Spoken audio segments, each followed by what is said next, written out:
Hi, Hi. I'm Elizabeth King and Andrea Goyan here. We're long lost friends. Lost Friends. We introduced ourselves in our first interview, so if you want to learn all about us, you can watch that too. We thought we would start today by first introducing some ducklings. Here, this is a black little duckling, and this is a little mallard. Aren't they cute? And I'm going to show you a really ugly pigeon. That's what baby pigeons look like. Stop flapping around. He has feathers, but see, he looks like a vulture. It'll take him a while to start getting more feathers. Elizabeth rescues birds every year and raises them. It's pretty amazing. So she always has a really interesting menagerie of birds in her basement. I do. I always have like tons of birds. We did 240 last summer, actually, birds. But birds aside, today we are really happy to continue talking to Maria of MetaStellar. Today we're going to talk to her about her writing. Yeah, we want to hear about Maria's writing and what you're involved in right now, what you're excited about. Well, now I feel like I'm going to show off my pets. You must. Oh, good. Show off your pet. Yes. I'm going to bribe my cat to come over here with some treats. Maria actually has her pet trained cat, I should say. Oh, look at that kitten. She's 3 months old and she's a bit of a biter, aren't you? What's her name? Maria, what's her name? I also have a beagle. And on our farm, we have 2 horses, 3 cows, an uncounted number of chickens, geese, turkeys, Wow. ducks. Wow, we want to come to the farm.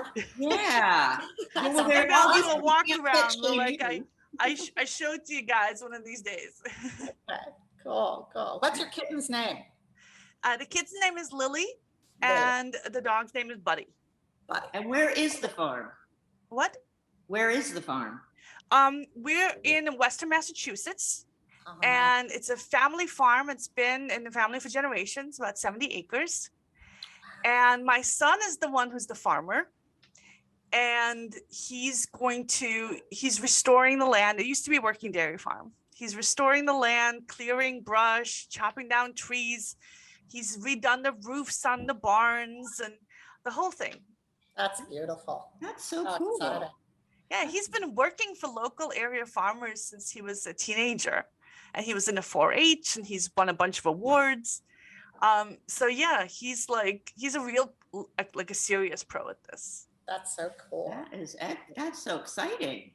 That's really cool. So let's go back to writing, because we could spend all day on farms. Yeah. So right now I'm a science fiction writer, and like I say in my bio that I write science fiction, and as a day job I'm a technology journalist, and I've pretty much always wanted to be a fiction writer, and my writing was super boring. The first novel I tried writing, I got 100 pages in, I started rereading it, I fell asleep. And I'm like, well, clearly I need to do something different here. And I was a journalist at the time. I was working for the Chicago Tribune. And I decided that I'm going to follow the path of my favorite writers. So smoking cigarettes, that didn't work. I couldn't get the hang of inhaling. Drinking a lot, that didn't work too well either. I really hate hangovers. And so I became a war correspondent. And I went. Both of us went. Yeah. I was taken prisoner twice. I was shot at. I was bombed. I was an airplane. Where? Shot at. I crossed a bunch of borders illegally. Kicked out of a country. Persona non grata in another. And I was having a civil war at the time.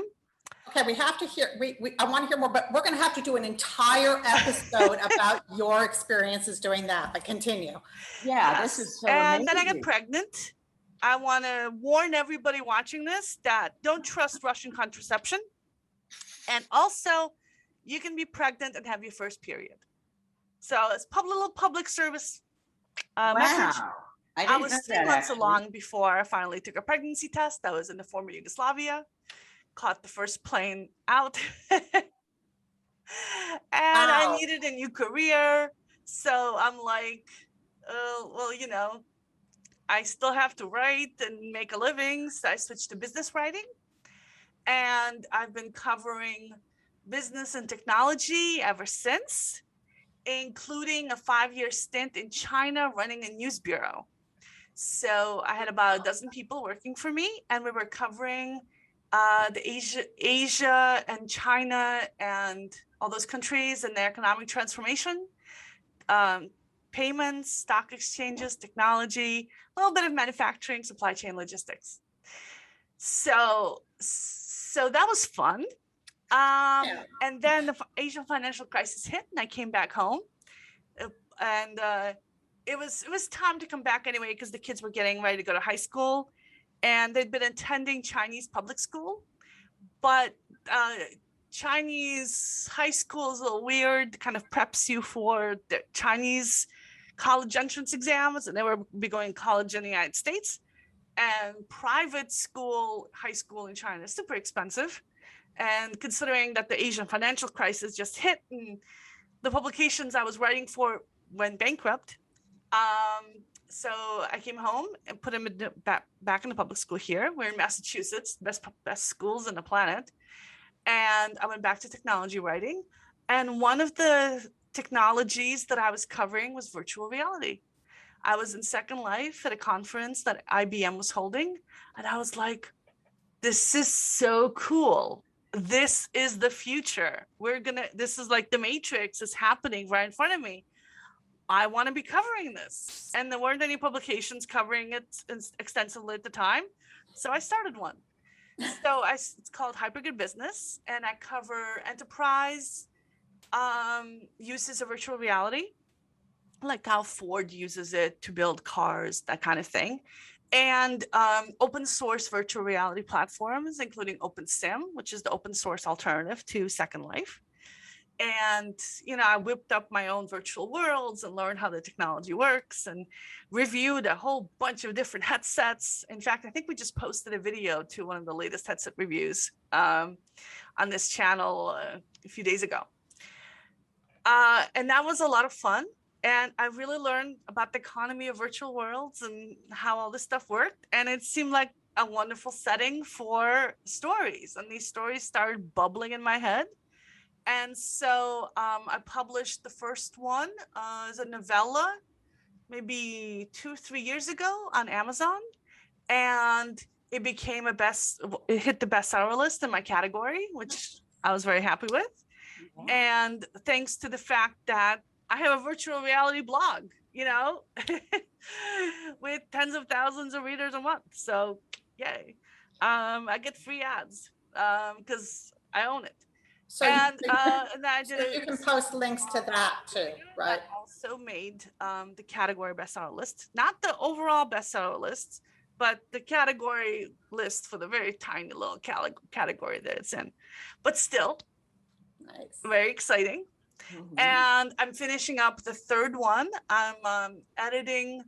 I've got like one final chapter to do a final edit on, and I'm going to send it off to my copy editor and put it out there. And I've already begun work on my fourth book. Wow. Now, what is the banner behind you? Is that for one of your books? The banner you have up? So this is from one of the short stories that I'm about to post on Amazon now. So that's a virtual gate that takes you into a virtual world. Oh, cool. So I have a question, just because, and I had no idea. I mean, yeah, we can do a million shows on you. This is so fascinating. But so you obviously use your knowledge of virtual reality. It comes into your stories. What about because it sounds like you were in Russia and Yugoslavia and China, at least, right? And maybe more places. I mean, does all that stuff and all that war correspondence and being kidnapped, and does that come into your stories? Yes. One of the reasons taking me so long to get the last book out, I keep getting distracted. So I want to write a book about an assassin for hire who's like a female James Bond, and all the guys she sleeps with, either she kills or somebody kills at the end. because I hate all these romance books with happy endings where it's always the jerk that she ends up with. No, sleep with the hot jerk and then kill him. So Sounds good to me. not that I did that in my past career, you know, but I'm just saying this is probably a pretty common fantasy for women. I mean, not everybody wants a happily ever after ending. I think a lot of people want happily ever after without the jerk. Happily ever after for her. Yeah. You want to like go on to the next guy. Like in half the James Bond movies, the Bond girl is like a Russian spy or something, and winds up dying. Yeah. Wow. So, but you'll be sure to also on the channel to post links to your novellas and stuff so people can find them easily. Of course. Yeah. Good, Thanks for reminding me. Yeah. Yes, and do you have any like war correspondent links too, as well as the virtual reality? So this was like a long time ago. And so the publications I was writing for didn't have the, online stuff back then. The ones that I have been able to find, I've posted on my website, mariakorolov.com, and it's going to be linked below. Great. But these are not the exciting behind the scenes stories, because I was writing for Reuters, which is a very kind of sad newswire. Right. So I was writing about the political negotiations, the troop movements, that kind of stuff, not the behind the scenes stuff of what was happening to me while I was covering all this. Have you written that ever anywhere? The stuff that's happened to you? I've written a bit about it for the Society of Professional Journalists. I used to be chair of the International Journalism Committee, and I wrote the Journalist Guide to the Geneva Conventions for them. And I also wrote a story for their Quill magazine about being addicted to war and how to get over that. And that was a very personal essay. I also talked to a bunch of other war correspondents for it, but also it's like a personal essay about how hard it is to quit that. I can see, that must be so exciting, like the adrenaline and all the... Oh yeah, I keep telling my kids all the time that they saved my life. If I hadn't gotten knocked up, I'd be dead somewhere in a trench. Wow. Yeah. And I don't know why, but when you were talking about, I wanted to write, but I did all this other stuff. It reminded me of Jack London, just because he wanted to be a writer, but he went out and he lived this amazing life before he wrote, which, Yeah, he's one of my icons. Oh. And so him and Hemingway, and a lot of the greats that I consider to be greats started out as war correspondents, or just international correspondents in general. Yeah. And so that's kind of, I thought that this would be since cigarettes and alcohol didn't work, maybe, that would work. It didn't. When I was in the war zones, every time I would come back, I would have a million ideas for the novel, and I would start writing it. But then I came back from the next war zone, I'd be a different person. And I'd be like, oh, this stuff that I wrote last time, it's nonsense. It's meaningless. It's like so stupid and immature. Okay, trash that, start over. And so being a writer turns out not to have anything to do with what you're doing or smoking. And that was a hard lesson to learn, like what it actually means to be a writer. And it's not any of those external things. But don't you think, really what it means being a writer is being a liver. It's someone who's gone out, it's taking your life and your experience, it's percolated, and that's what you bring to the page. You're bringing all your experiences to the page. Right, but even if your experiences are sitting on a couch and doing nothing, that could be a great novel too. Mm-hmm. So, I pretty much, at this point, and having reviewed a lot of books, I'm going to have to say that the only thing that makes somebody a writer is writing. Yeah. And reading. And reading. Not even that. Really? I think you have to read to get enough I don't think you would be a writer without being a reader. I think it definitely helps, but I've talked to writers who are like, and I'm like, well, what are you reading? They're like, nah, I don't read much. But don't you think they probably read at some point in their life? Maybe they don't do it anymore, but something influenced them along the way. I'm sure everybody knows how to read and was forced to read something once in a while. But yeah, like I cover virtual reality, but I don't play virtual reality games. I don't use any of the headsets stacked up behind me. I don't actually do this stuff. I'm fascinated by the idea of it. But the technology isn't really there for me to do it. I mean, there's writers who read a lot. Like I'm sure there's like movie directors who like watched every movie ever and stuff like that. But there's also people who just like doing it more than they like consuming it. Like there's people who compose music while being deaf, that kind of thing, right? I mean, you could do it if you wanted to. It probably makes it more challenging, but it might also make it unique. So who knows? One thing I've learned is I know nothing about writing. So even though I've been writing my whole career and I've edited other writers, the more the deeper I dive into it as a career, the less I know about what actually makes someone successful and what actually is good writing versus bad writing. Yeah, that's an entire episode or two on its own, kind of diving in on that and looking at what different people say about that and what we feel about that. Yeah, and basically at this point, all I gotta say is if you like your own writing, it's good writing. Because I've been reading some of the best-selling books out there, and to me, they're totally unreadable. I was like, oh my God, this book is all full of sex and violence. This is unreadable. Or this book has no sex or violence in it. It's totally unreadable. And they're both bestsellers. Clearly, I'm wrong. And then there's books that are widely considered to be classic, great works of literature, and they're awful. I mean, only like a linguistics professor would enjoy it. And the linguistics professor read a review, wrote the review of it and gave it an award. But it's unreadable. I got 14 pages into Finnegan's Wake. I bet that anybody who says they've read it is a big fat liar or is super into linguistics, Interesting. Wow. I guess we should probably kind of wrap this one up with you. Yeah. Come back another time with you. Man, I'd like to come back because I think the whole interview, Andrea and I are sitting here like, what? What? What? I mean, that's what I felt. I didn't know any of this about you.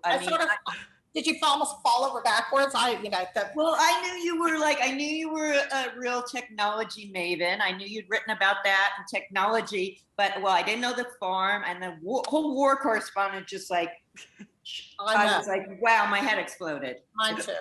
Gas all over there. Yeah, ruined a painting behind you. So.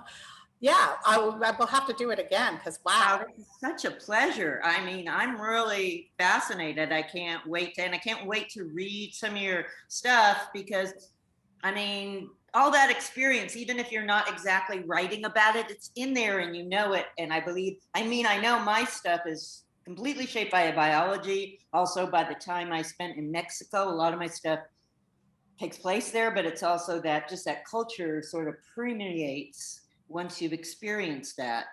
And it also gets in a way. I would love to go back. I've got a group of beta readers in a mastermind group, which I recommend that everybody have, is a bunch of fellow writers who are maybe not necessarily your exact target readers, but are target reader adjacent. Yes. So they can give you a good sense of how you're doing. And because I know too much about virtual reality, I have to dial all that stuff back because otherwise the book gets really confusing and really boring. So, Yeah. so you can go overboard a little bit. But I do want to do more books about, I want to write a fantasy book about somebody who's taken prisoner in the middle of a war, because I know this stuff. I'd love to know more, and that's what we can ask you next time, more about being a woman in that world too, because that's completely different than being, male in the world you were in. So, and that was a while ago too, because your kids are adults. So that was a while ago. And wow, I'm fascinated. We're both, I can see Elizabeth and I are just getting, and it was before cell phones too. So in order for me to file stories or photographs to my editors, I had to physically get copy to them, which involved, bribing airplane pilots to deliver film, or using the Chechens KGB head's fax machine to file out of Chechnya. We're gonna stop you because we're gonna go on for an hour here if we keep. Anyway, yeah. We're gonna have to come back because it's so fascinating, but I know we're running way over, so we should kind of wrap this one up and come back because there's so much to talk about. Yeah. No, I really, I want to do a whole show on that just because, wow. So best thing we learned this week? Go ahead, okay, Elizabeth. I'll start again.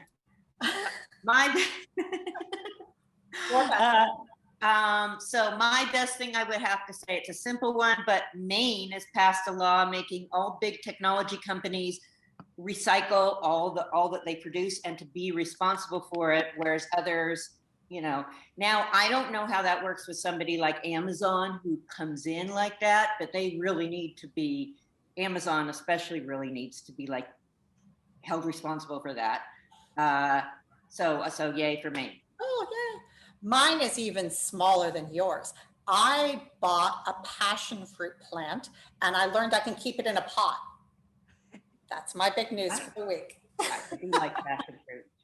All right, and I brought a news thing. The FDA just approved a brain-computer interface.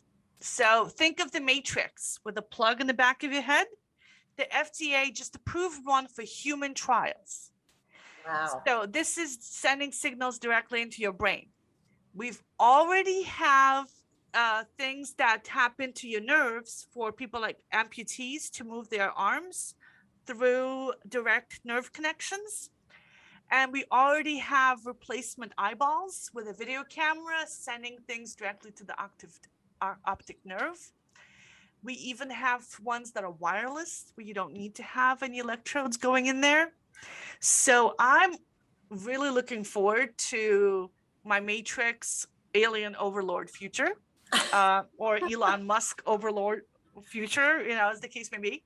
But I do have to warn all our viewers and listeners that to wait for the wireless version, because those Matrix plugs are going to look so bad, so fast, and you're going to have to get them taken out, and it's going to be a whole pain, and it's going to be infected. It's like having a tattoo removed. Just skip all that and go straight to the wireless headset. So you don't have to have any weird needle. I'm scared of needles. So you don't need to have any weird needles or implants going in there. Right. That's a great idea. So when you want the government to talk directly into your brain, just use wireless. Yes. All right. Maria, this has been extraordinary. Really, really fun. Yeah. So much fun. Thank you. And we look forward to going back and talking.